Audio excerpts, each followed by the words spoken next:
The biggest problem in the world today is not war. It is not disease, cancer, AIDS, and so on. It is not children starving in Africa or in some other parts of the world. It is not poverty, and it is not crime. The biggest problem in the world today is that people do not know who they are, and consequently, they got their priorities all mixed up. You ask the average person, "Who are you?" and they will look in the mirror, and they will say, "This is me." And they are wrong. When you look in the mirror, you do not see yourself, quote unquote, you see your body. And your body is simply a garment that you are wearing for 50 or 100 years. Then you shed it. You know, it's a matter of common sense. There is a difference between a living body and a dead body. The living body is full of vitality and spark, and when it dies, the spark is gone and becomes stiff, just like a piece of wood. And we know that something is gone, the person is gone. So we can easily agree that a person consists of a body and a soul, and the soul is the real person. And this is where the people fail to recognize who they are. If they knew that the body is not them, they will rearrange their priorities and they will pay more attention to themselves, their selves, not their bodies. A person goes to school for many, many years, works hard, takes examinations, and even after school he gets a job to make some money and so on. All this to care for the body, a vanishing entity that will become stiff, dead someday. And when that day comes, almost everyone will look at that lifeless body and say, "For this thing, I went to school, I worked hard, I took examinations, I earned a lot of money, and I spent it all to care for this thing, this vanishing, stiff part of me. What did I do for myself?" There is something that we must do. And this is what life is all about. We have to rearrange our priorities, and this cannot result without knowing that I am a body and a soul, and I must put the body in the service of the soul. To drive the point home, just take an average person and ask him or her, what did you feed yourself today? What did you feed your soul today? Let's start with the question, what did you feed your body today? And they will tell you, I gave my body breakfast, lunch, dinner, numerous snacks, but they gave nothing to the real person, to themselves. What did they feed themselves? We nourish the babies when we are born. We give the baby milk and so on, and then the baby grows, becomes a child, and we give him potatoes and meat and rice, and the body grows to 5 or 6 feet. But what did we do for the real person? This is the major question that we're addressing right now. This is what life is all about. People are giving attention to the vanishing entity and totally ignoring the real person. there is such a thing as food for the soul, nourishment for the real person. And now, the new thing that I have for you is tangible evidence that there is food and nutrition for the real person. And the strange thing that is not known yet, is not commonly known anyway, is that just as the body grows, the real person or the soul grows in leaps and bounds. Maybe the body goes to 5 or 6 feet, but the soul or the real person grows to immense sizes. I don't want to confuse you right now, but the size of the soul can be as big as the city of Tucson. I'm not exaggerating. We now have tangible evidence that the soul can grow from a very small size, like a cat, to a huge size. And this makes it even more important to nourish and feed the real person. Now, what is the food for the soul? This tangible evidence that we just obtained tells us, the evidence, by the way, comes from the Creator, from God Himself. And He tells us that we must make contact with God every day to cause this nutrition and nourishment of the soul.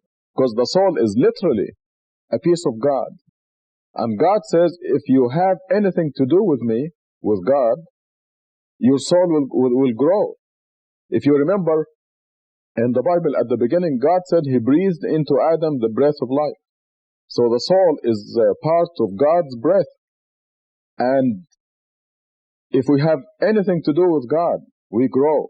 However, there is a specific set of nutrition that we can offer to ourselves.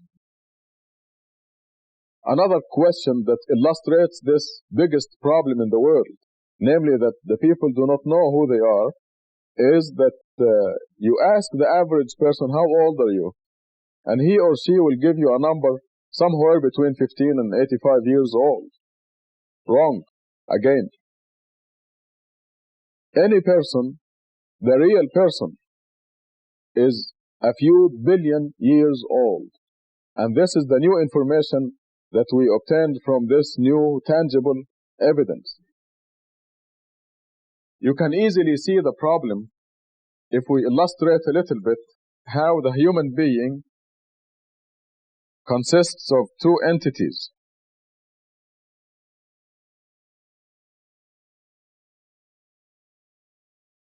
One entity is the body. Let us represent it by this dot right here. And the eternal person. And this is an infinite entity. It will never die. It just goes on forever and ever. So here we have a body that lasts a period of time somewhere between 50 and 100 years. We know that we all exist. We are all under death sentence. And this period, when you divide any number by infinity, it equals 0. If you live 1,000 years, you divide this by infinity, and it equals 0. This is just plain mathematics. So the body that is going to live for a 0, for all practical purposes, 0 period of time, is taking all our attention. We spend 24 hours a day taking care of this insignificant entity, the vanishing entity. And the question is, how much are we doing for this eternal entity, the real me? What am I doing for it? Now that we agree that we must rearrange our priorities and give more attention to the real person, the soul, instead of wasting all our life taking care of the vanishing entity, now what specifically are we supposed to do? You know, there are so many people who are talking in vague terms about capturing the heavenly light and dissolving it into your whole being and all this. That doesn't mean a thing, you know, all these things. It is much more practical than that. It is much more specific than that. And God has been sending to us the exact methodology of developing our person, our real self, since Adam, since the first human being. It came down to us in the Bible, in the Old Testament, in the Psalms of David, in the Gospel of Jesus, in the Quran, and now we have specific methods of developing the person, the soul, and exactly what to do and when, and the most efficient ways and the least efficient ways. We now possess this valuable information, and we're told that you must make contact with God, your Creator, 5 times a day. This contact, you can think of ropes coming down from the Creator and keeping us out of this sizzling pan called the world. At the same time, we develop and we nourish ourself, the real self, the soul, by making these contacts 5 times a day. We are given exactly the combination. Actually, it's a numerical secret combination that anyone can obtain. And through this secret mathematical combination, you can make contact with God and nourish and develop your real self. 5 times a day, you are given the combination, you are given the method, how to do it, when to do it, and this is the way to provide for yourself. Everyone takes breakfast, lunch, dinner, snacks, and so on, and dresses nicely, and buys a nice home, and has a beautiful spouse or a handsome spouse, as the case may be, and all this to take care of the vanishing entity, the body. The big question is, what are you doing for you, the real person? And you can agree with me now that this is the biggest problem in the world, not knowing who we are.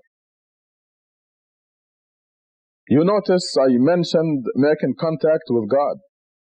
And this is, I'm talking about a specific methodology. I'm not talking about prayer. Prayer is fine, and it will contribute to the growth and nourishment of the person's soul, the real person. You know, millions of children grow up. We grow up knowing that we must say grace before we eat, say a short prayer. God is good, God is great, please, thank you for our food, and all that. Millions of people pray. They utter supplications, ask God for favors, and all this is fine. God loves that. But I'm talking about a practical, a real meal for the real person. We have this physical evidence telling us exactly what to say, what sounds to utter. It is like the combination of a safe. You have this combination, a knob on a safe or where there's a treasure, and you have to turn it this way a certain number of times, and then this way to another number, and so on, and then you open the safe, and you have the treasure. It is very similar to that. A numerical combination, a combination of sounds that you must utter, a combination of movements that you must do, and this is common to all religions. It came to us, like I said, in the older scriptures and the latest scriptures, and in this new discovery of a tangible, mathematically coded method.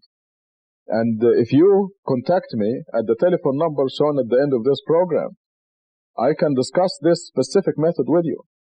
And the contact with God is not the only way to develop the soul. There are many other methods, but the daily contact with God is the most efficient. This is the steak of the soul food. But, for example, there is a method of fasting, where you dictate on the body exactly when the body is going to eat or drink. And this, there's even a specific time of the year for that. So God told us exactly what to do to nourish our soul. And if this becomes known to you or to any other person, you can ask them, what did you do for yourself today?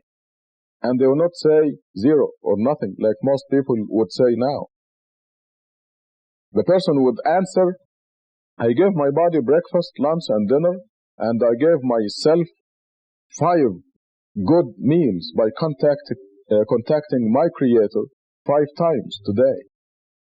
There will be a big difference. There will be the proper arrangement of priorities. Right now, the priorities are all reversed. People are spending 99% of their time caring for the vanishing entity and totally unaware, totally neglecting the real self, the real person. And it's a big shame, because when the time comes and we shed the body, we will really regret that we didn't give the real person, the soul, the proper attention. You know, it is very well and finally established now that money, fame, beauty, and so on do not bring happiness. There is always something missing. Did you see the Barbara Hutton story that was shown on TV the other day? I was listening to a special, Barbara Walters special. She was interviewing Eddie Murphy. Here is a movie star who's got everything. He has 2 Rolls Royces, a Mercedes, a Corvette. He's got a palatial estate in New Jersey, his family. Yet he told Barbara Walters there is something missing. We have to develop the real self in order to be happy. If you have a body that has everything, money, fame, everything it wants, everything the body wants, but the soul is not nourished, happiness will be missing.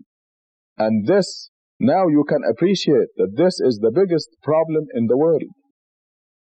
And I know what you're thinking. You're probably saying, what is the catch? How much do I have to pay for this? Ironically, this very precious knowledge is free. It is just yours for the asking. And like I said, it is there's no mincing of words. There is no vague ideas. I'm talking about specifics. Happiness has been the most elusive goal for everybody.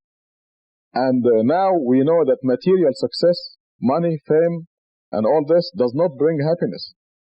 Now we have a concrete, tangible method by where we know, actually the secret of happiness, this most elusive of our goals, has been unveiled. You ask all the philosophers and the people who have a lot of experience in life, and they will tell you readily that material success does not bring happiness. Money, fame, success, all this does not bring happiness. And I mentioned to you Eddie Murphy as an example in his interview with Barbara Walters. But now we have a concrete method with a track record that tells us that this most elusive of our goals, happiness, is actually attainable. And the secret is in developing and nourishing the real person. The people are unaware. They're going about their life totally unaware, totally neglecting the real self. And if they only develop and nourish the real person and put their priorities in perspective, happiness will be readily theirs. I'm not talking about something over there in heaven somewhere where you have to die first, stay in the grave millions of years, and then get resurrected in order to be in paradise and all that. I'm talking about happiness, victory, success, the real thing here in this world. It's just like I mentioned earlier, like the combination. You turn that combination to the right, left, and so on in the correct numbers, and you open it and you have the treasure. Now, you do the specific procedure just like a cookbook recipe. It's just as simple as that. I'm not exaggerating. God told us exactly how to do it, what to do, and what to say, and the combination is very specific. You do it and you get the results. As you see, it's been all common sense. And this is why you ought to believe me. Why should you believe me, by the way? Let me ask that question. Why should you believe me? You should believe me because when you discuss this matter with me, if we meet in person, I'll show you tangible evidence, and you will see that we have a mathematically coded message from God. You will see the physical evidence. If you don't see it, just leave. I mean, you don't have to take it. You look at the evidence, you see it is tangible, concrete, and you see the results, and you visualize the whole thing. I mean, it will be in front of you. There is no imagination or speculation or conjecture. This is the real thing. And from the beginning of this program to the end, it is all common sense, isn't it? Now, who would be the most authoritative source to give you this kind of information? The Creator, the one who created your soul, the one who breathed into Adam from his breath. Your soul is a piece of God, and the source of all this information is God. And you will see it supported by physical evidence. This is a new stage in human history, and you can be one of the pioneers to discover this. The discovery, by the way, is very recent, and maybe 50 years from now everybody will know about it. But right now only select few, the elite of the elite, knows it. And you can be one of those. God willing, it will be known in a shorter time than 50 years. But you can grasp this opportunity now. You live in this world only one life, and then we move on to a new stage, the eternal real life, where everyone is assigned a rank and a position depending on how much you nourished your real self. Can you hire a child as a pilot or an engineer? You can't. Therefore, you have to develop the real person and grow and nourish in order to be strong enough for the eternal real life that will come after this world. And then you'll be assigned a prominent rank. And like I said, you don't have to wait for that. Happiness, real happiness, and the consequences of nourishing your soul begin right here. God's promises have to be a fact. And God says He promises those among you who believe and lead a righteous life that they will be sovereigns on earth, kings and queens on earth. And when God says that He promises, it is done. What I told you is a very condensed summary of this major historical event. Needless to say, there is a lot of detail that anyone can come and see me and talk about it and discuss it. They can demand the proof. Where is the physical evidence, the concrete, tangible evidence you're talking about? They can come and ask me that, and I will show it to them, and then they can make the decision themselves. They have got nothing to lose, and this is all free. I never ask them for a penny. So they can come and see me in Tucson at 739 East 6th Street, or better yet, call and make an appointment, and I will sit with them and show them the proof. The telephone number should be shown at the end of this program. It is 791-3989. And it could be the most important step they have made in their life. And it results from the realization that we are not just walking zombies. We're not just bodies walking around with nothing in them.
Alhamdulillah, we praise God.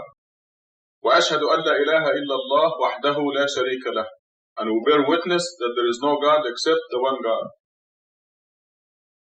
It is very important for any person to know who God is, to really appreciate why millions of people fall into idol worship. Why do they leave God and idolize Muhammad or Jesus or Mary or St. Francis or St. Jude or some helpless creature? And the main reason is that the people do not know who God is. They do not appreciate the greatness of God. So my purpose in this sermon is to share with you some idea about the greatness of God. And to appreciate the greatness of God, we have to think of this universe that we are living in. Our planet Earth is part of the solar system, as you all know. And by the way, I'm going to talk to you strictly about scientific facts, established scientific facts. This Earth is part of the solar system. It is the only planet in the solar system that has life. We went to the moon and we didn't see a single tree there or a mouse. Nothing. We sent cameras to Mars and we didn't see a creature there, unless those rocks are creatures, as we saw in one of the cartoons. There is no life in the solar system except here on the planet Earth. Our sun, the center of this solar system, is 93 million miles away. Now I want you to watch these distances. 93 million miles away from us, the sun. And the light comes to us from the sun in 4 minutes. So remember this relationship. The light travels from the sun to the earth 93 million miles in 4 minutes. The solar system itself spans a distance of 2 billion to 4 billion miles. This is our solar system. So when you go to the edge of our solar system, if you travel 2 billion with a B, 2 billion miles away, how big is the planet Earth from that point? It will seem small. Okay, let us now go a little further. Let us talk about the galaxy, our galaxy. As you know, it is called the Milky Way galaxy. And the solar system is one, the sun of the solar system is one of 1 billion suns or stars in our Milky Way galaxy. It will take 4 minutes for the light to travel from the sun to the planet Earth, 93 million miles. You know how long it will take to cross the Milky Way galaxy? If you travel at the speed of light, you will cross the Milky Way galaxy, our galaxy, in 100,000 years, not 4 minutes, or 10 minutes, or 1 hour, or 10 hours, or 10 days, or 10 years. It will take you 100,000 years to travel across the Milky Way galaxy, our galaxy. Now, so if you go to the border, the edge of the Milky Way galaxy, and try to find the planet Earth, where is it? It's minute, isn't it? Just a tiny mote. You know, when you look in the sunlight and see these little things flying, those are called motes. And the Earth is not even that, within the Milky Way galaxy. Well, let us travel, let us go on a little further. Let us go to our next door galaxy, our neighbor. You know how far it is? Our neighbor galaxy? 2 million light years away. So if you're cooking something and you want to borrow some salt or some sugar from your neighbors, don't go to the next door galaxy. It will take you 2 million years going at the speed of light and 2 million years coming at the speed of light, and your cooking will be all gone. So 2 million light years from our galaxy to the next door galaxy. Now, so if you go to the next door galaxy and try to find the planet Earth in the Milky Way, what are your chances of seeing the planet Earth? Using the strongest possible imaginable telescope, can you find the planet Earth? How about your house? Or you? Or any human being like Jesus or Muhammad? Can you see them from that galaxy, our next door galaxy? Shall we move a little further? There are 1 billion galaxies in our universe. This is 1 billion with a B. A billion trillion stars in our galaxy. In our universe, excuse me. There are 1 billion galaxies in our universe. A billion trillion stars in our universe. Our universe now has distances of 10, 15, up to 26 billion light years. Distances within our universe. And you can easily imagine this now. If our next door galaxy, and these are all, I remind you, these are all scientific, established scientific facts. 26 billion light years within our universe. You have to agree with me that when you go to the edge of our universe, it is hopeless to try to find the planet Earth. It is such an insignificant speck in God's kingdom. It is an established physical fact that when you go, if you go to the edge of our universe, you cannot possibly see the planet Earth. You cannot possibly see the sun of our solar system, let alone the planet Earth. So that's our universe. Before we leave our universe, that's the next step. I would like to remind you that, in fact, I will do a calculation thing with you right now. Let us say the number of stars in our universe is not a billion, trillion. Let us just take a smaller number, quintillion. Quintillion. That's a smaller number of stars in our universe. And let us count from 1 to quintillion. Taking 1 second per count. It's like, let us say we're counting the stars. 1, 2, 3, 4, 1 second per count. So we take 1 quintillion, divide by 60. You get the number of minutes it will take you to count from 1 to quintillion. Then you take this number and divide by 60 again, you get the number of hours it will take us to count from 1 to quintillion. Now you take this last product and divide by 24, and you get the number of days it will take you to count from 1 to quintillion. These are physical facts, as you see, just a simple dividing by the seconds, the minutes, the hours, and the days. Divide by 7, you get the number of weeks. Then you divide by 4, you get the number of months. You divide by 12, you get the number of years. It will take you to count, just count, a quintillion stars. You know how long it will take you? How many years? This is a mathematical, physical fact. It will take you 32 billion with a B, 32 billion years just to count a quintillion stars in our universe. And God created them. God didn't just count them, God created them. And we are talking only about stars in our universe. We're not talking about the planets that go with those stars.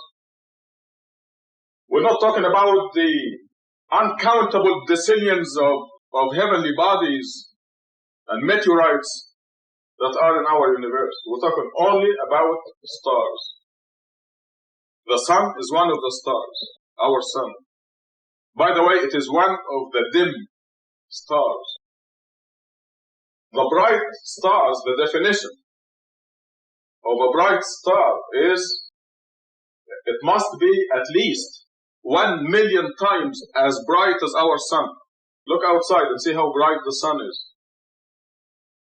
A bright star has to be 1 million times as bright as this, as our sun.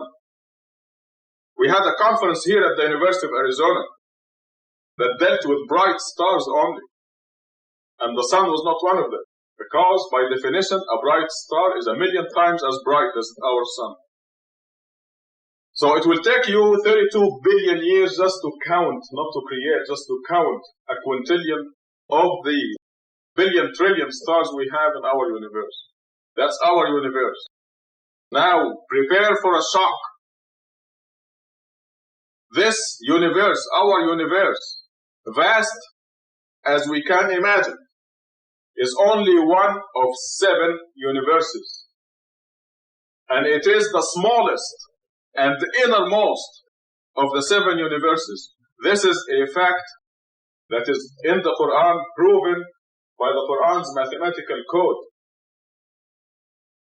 We are all now familiar with the mathematical code of the Quran that proves that every word is from God, that it is not written by a human being, that it is God's message to the world.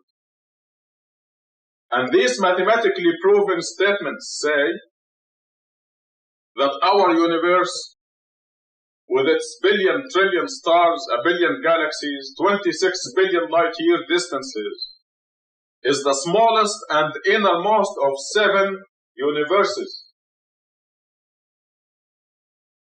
Can you imagine how big the second universe is? If our universe is 26 billion light-years across the second universe, can you imagine how big it is? How about the third universe? The fourth that is around these? You can imagine 7 balls inside each other. The fifth universe, I don't think you can imagine the size of the fifth universe. How about the sixth universe and the 7th? I can tell you right now, there is no number in the world that can describe or measure the circumference of the 7th universe. Actually, the first universe. We are the 7th universe, the innermost of the 7 universes. There is no number that will describe the circumference of the first universe. Now prepare for another shock. Most of you are familiar with that statement in the Quran in Surah 39, where God says He is holding the 7 universes within the fist of His hand. In Arabic, in the Quran, وَالسَّمَاوَاتُ مَطْوِيَّاتٌ بِيَمِينِهِ. God is not holding the 7 universes like this in 2 hands. God is holding the 7 universes in 1 hand. And this is allegorical description to give us an idea about the greatness of God and who God is. It's an allegorical idea to make us appreciate the greatness of God, and to make us appreciate and realize the blasphemy of saying that such great God has a human son on the tiny, tiny speck called the planet Earth. I mean, how can that be? We are a fortunate generation in that with the established scientific facts, we can appreciate the greatness of God. And God tells us who He is in His message to the world, the Quran. And with the sciences we now accomplish, we appreciate that greatness. And therefore, we can appreciate the grossness, the blasphemy of saying that God had a wife or a mother or a son. We can appreciate, we can realize how blasphemous, how terrible it is to say that God has a partner, another God with Him. How can we idolize Muhammad, the tiny human being who existed on a tiny planet called Earth, in a tiny solar system? What was Muhammad's role in deciding the speed of rotation of the moon, for example? The moon rotates around itself and around the Earth.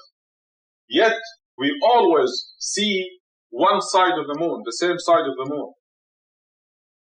Because of the perfect, synchronized movement of the moon around itself and around the Earth, we see only one side. And if that movement was off by 1 second, we would see the other side of the moon. This precision in God's creation. What was the role of Muhammad or Jesus or Mary or St. Francis in deciding that speed of rotation of the moon? This elaborate system, everything going in its orbit precisely.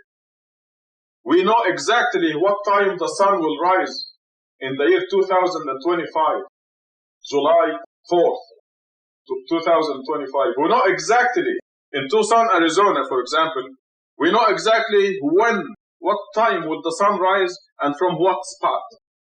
Because the sun follows God's laws, God's creation, and follows the exact orbit. God is holding the 7 universes in His hand. That's who God is.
Man has always believed in some kind of a God.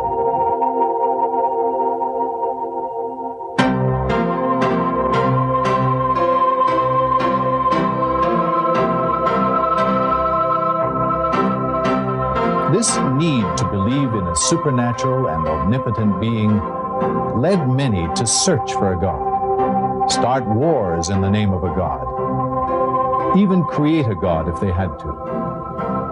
Hello, my name is Bill Buck. In this report, we are going to present to you what we call the ultimate miracle. You see, when man chose to believe in gods, most of these gods had one thing in common. It was required that they be feared, worshipped, served, and revered. Numerous religions sprang up to serve these gods. Some of the oldest religions still exist today, namely Buddhism, Hinduism, and Shintoism. Some of these religions believe in many gods. For example, a god of fire, a god of water, a god of love, a god of prosperity, and so on. Then came the monotheistic religions, those that believe in one God, all of which are considered major influences in global history and affairs. These are Judaism, Christianity, and Islam, and significantly, they share a common belief in one global history and affairs.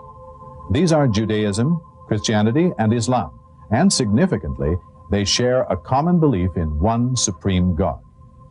Perhaps the best way to portray these is to look at Jerusalem, where all three religions mingle. We have a historical account of biblical and other prophets and the miracles that they are credited with having performed. There was Moses, who we are told talked to God and led the Jews out of bondage and brought them the 10 Commandments. He even parted the Red Sea when pursued by Pharaoh and his troops, according to the Bible. There was Jesus Christ, who is the Son of the living God to Christians.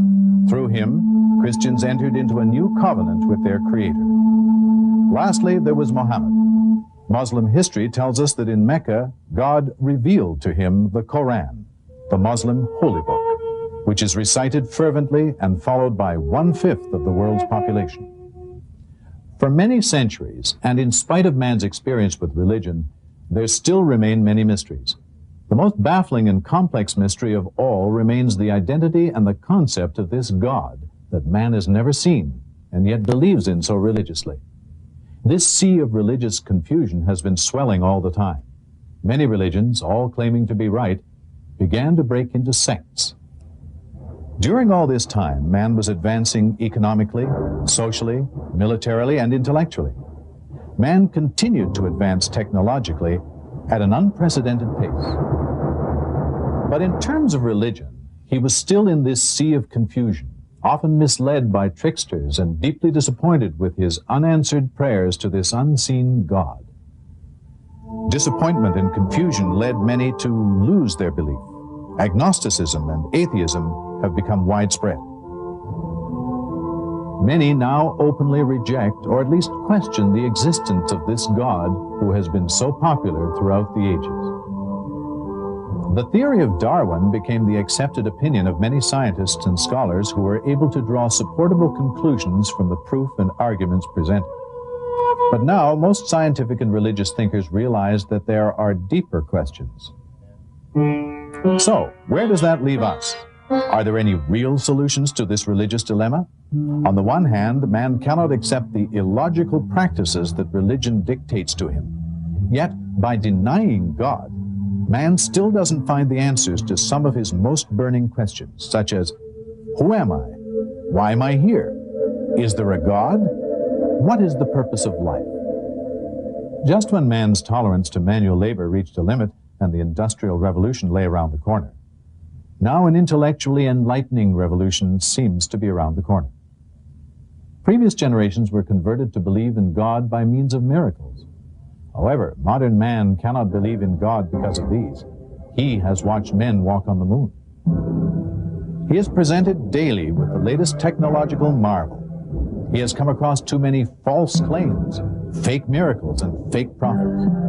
He has become very cynical, especially when it comes to ancient myths and beliefs. With some arrogance, he believes that he knows more than his forefathers, let alone those ancient reporters of fantastic events.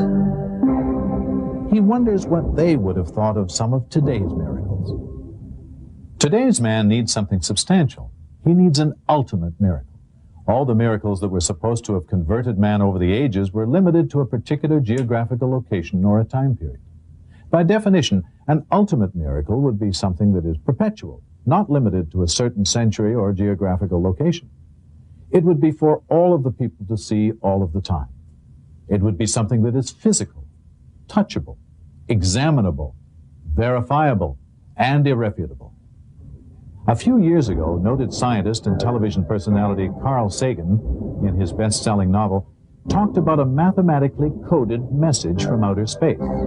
On page 431, the author states, "My fondest hope for this book is that it will be made obsolete by the pace of real scientific discovery." Well, it seems that Carl Sagan's fondest hope has come true. Research over the past few years has uncovered just such a mathematical code in a document that is over 1,400 years old. There are other miraculous aspects to this document. For instance, only in the past 20 years has science been able to witness the development of the fetus in the very early stages.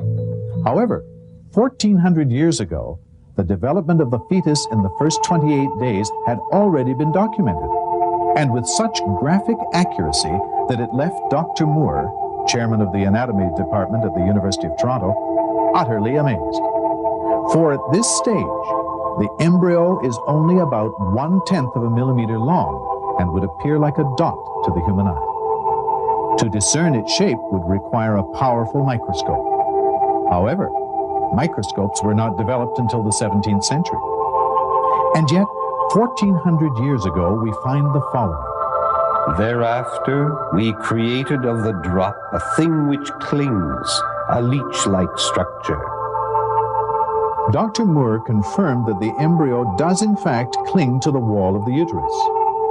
Another passage describes the stages of fetus development. God makes you in the wombs of your mothers in stages, one after another, within 3 veils of darkness.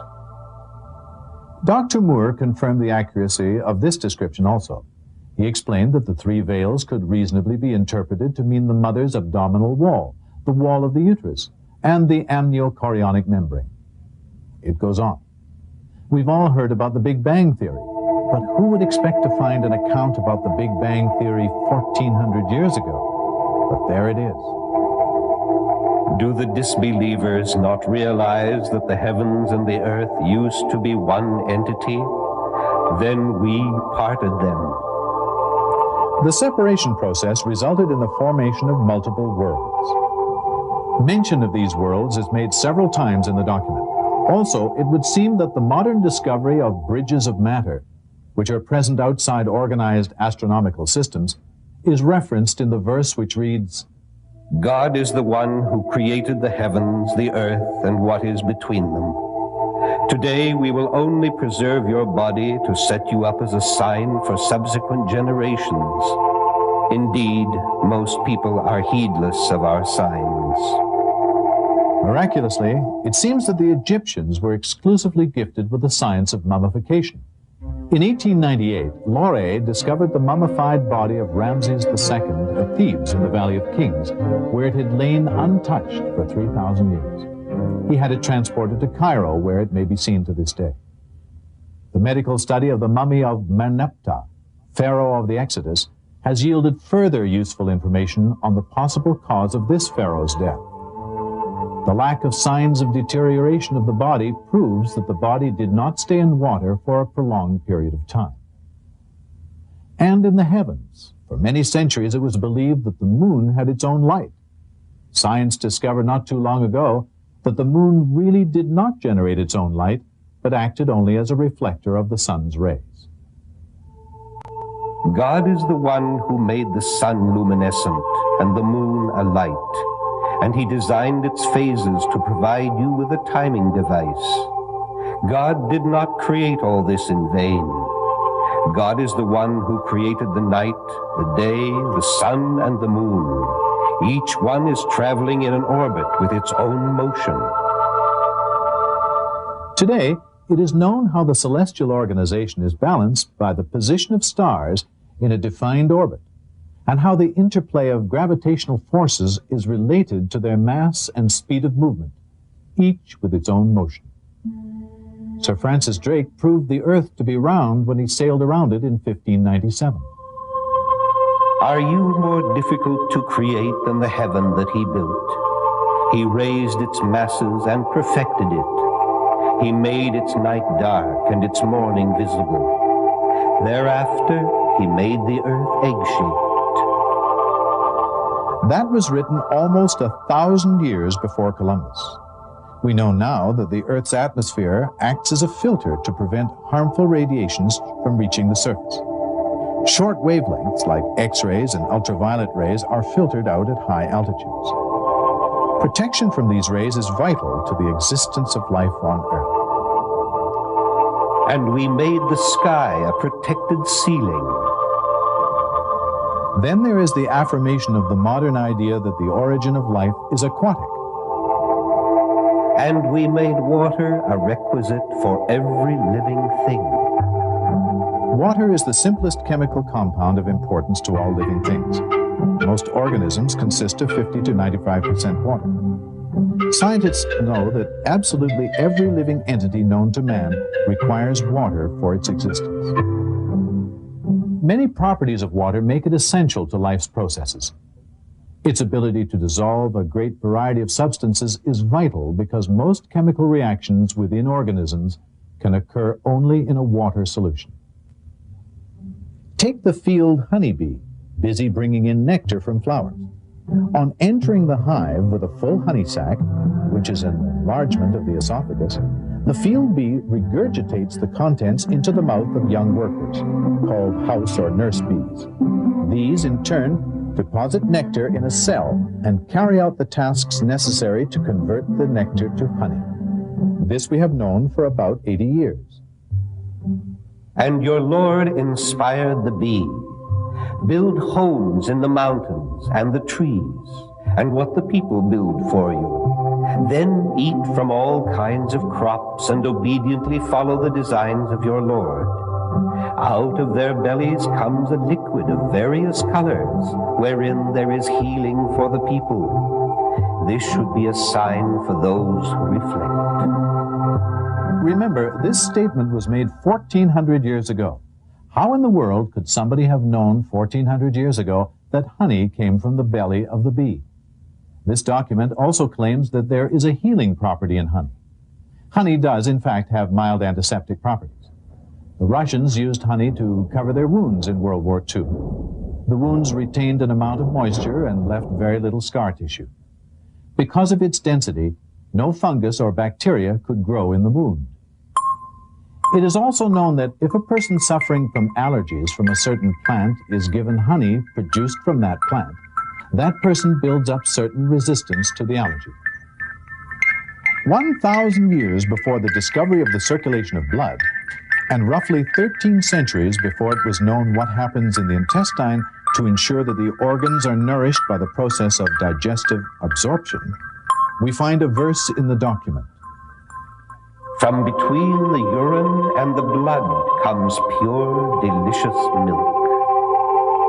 Only recently was it found that from what the cow eats, there is a separation of nutrients into the blood and the urine, and the remainder ends up as milk.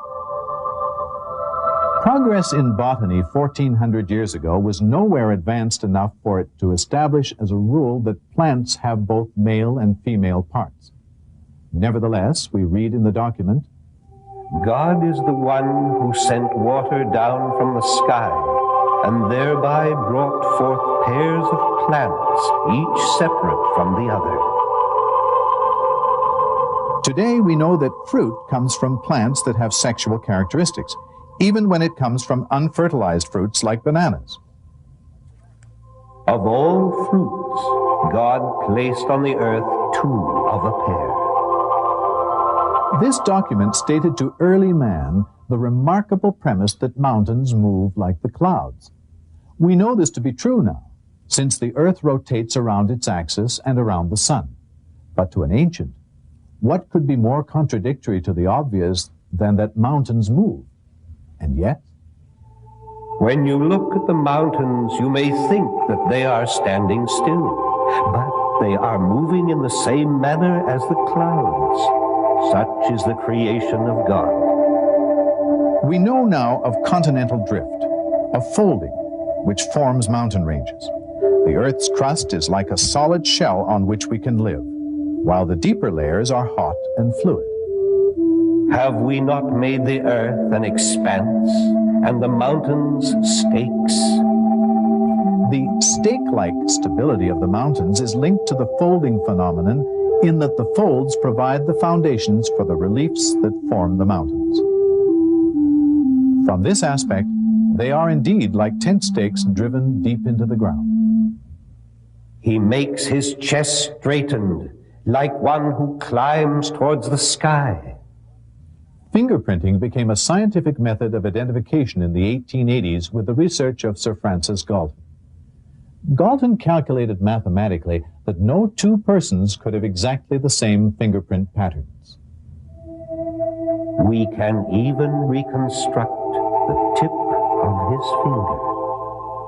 All of these scientific phenomena have been taken from the same book. Other examples contain infinitely more precious data, which directly relate to facts discovered by modern science. But it took modern computers to discover them. It is only now that the numerous verses of this text have finally become comprehensible.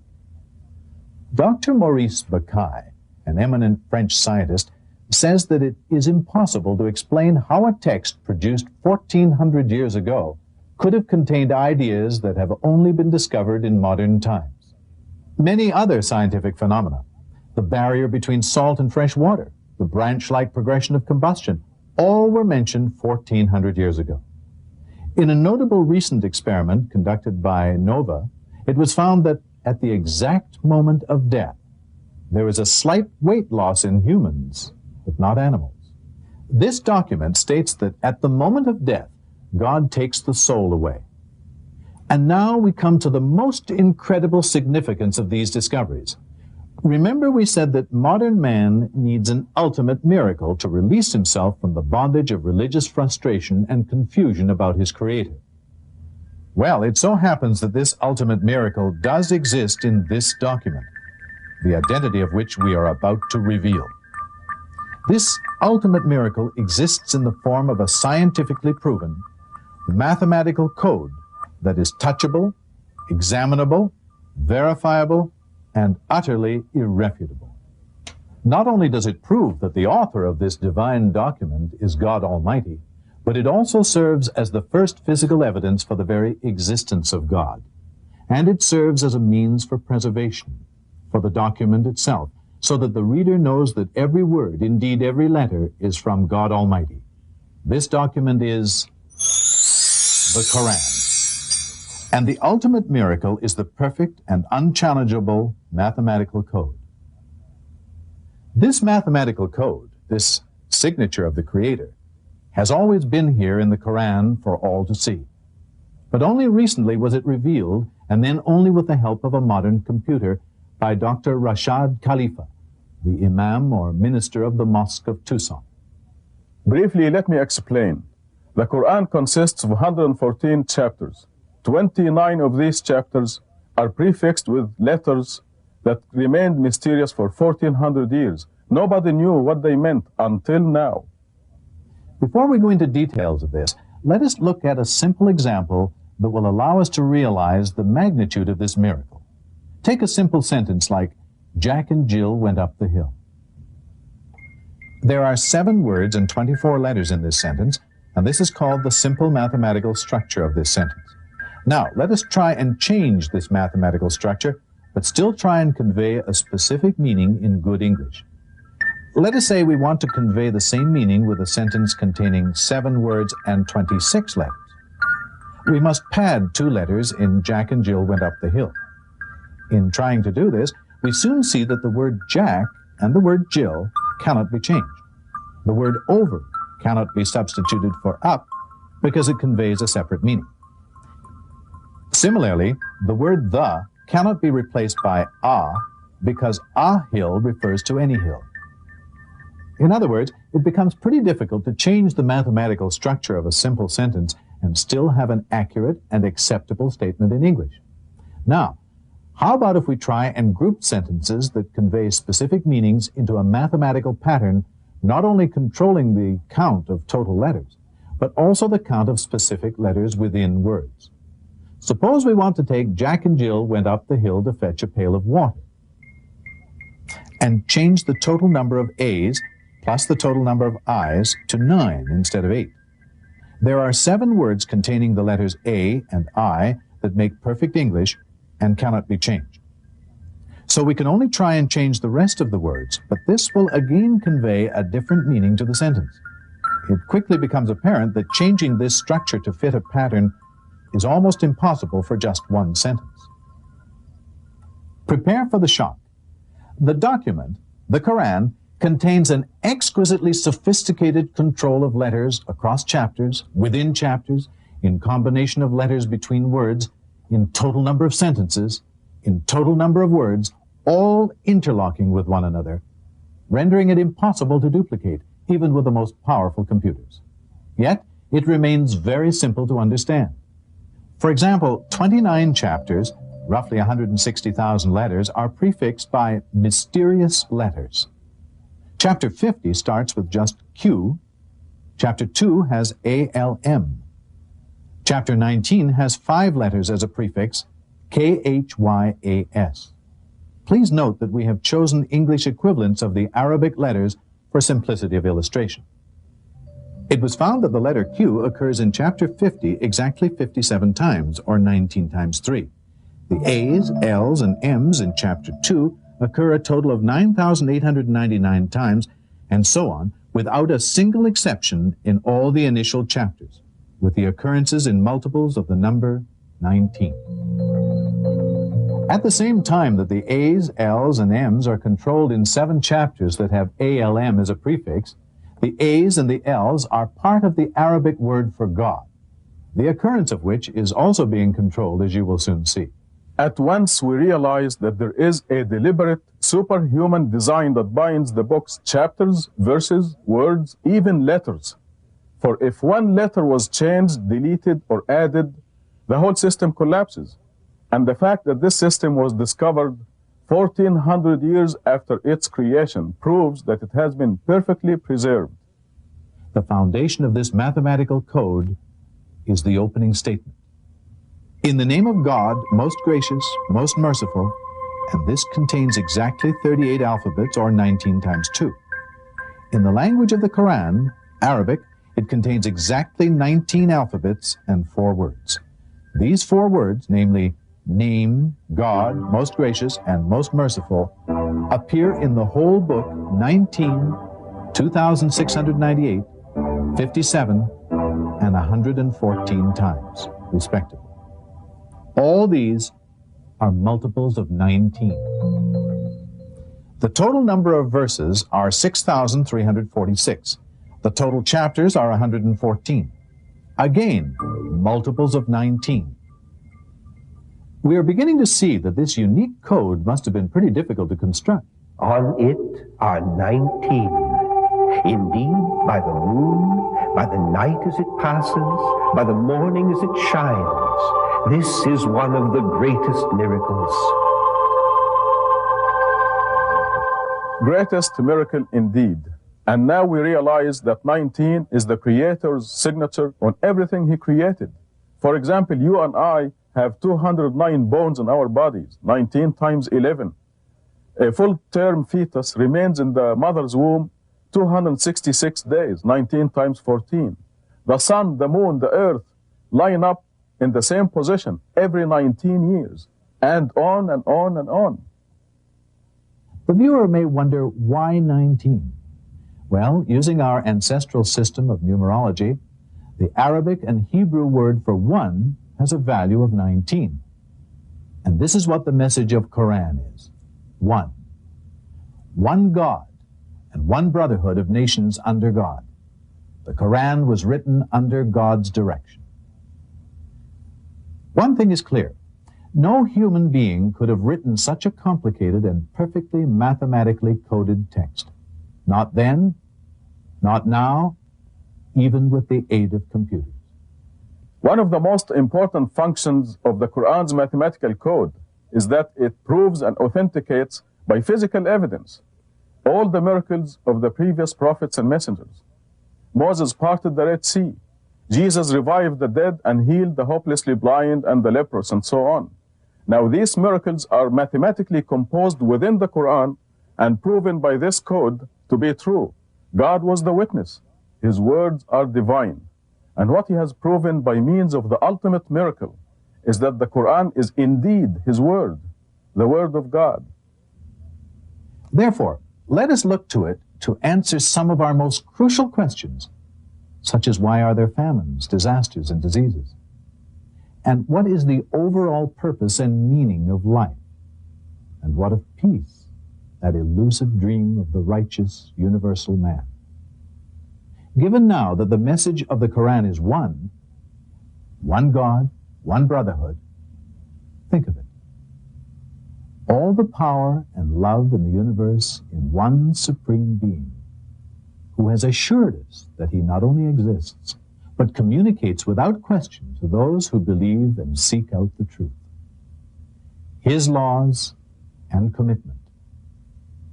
Imagine what can be achieved by following His laws and directions.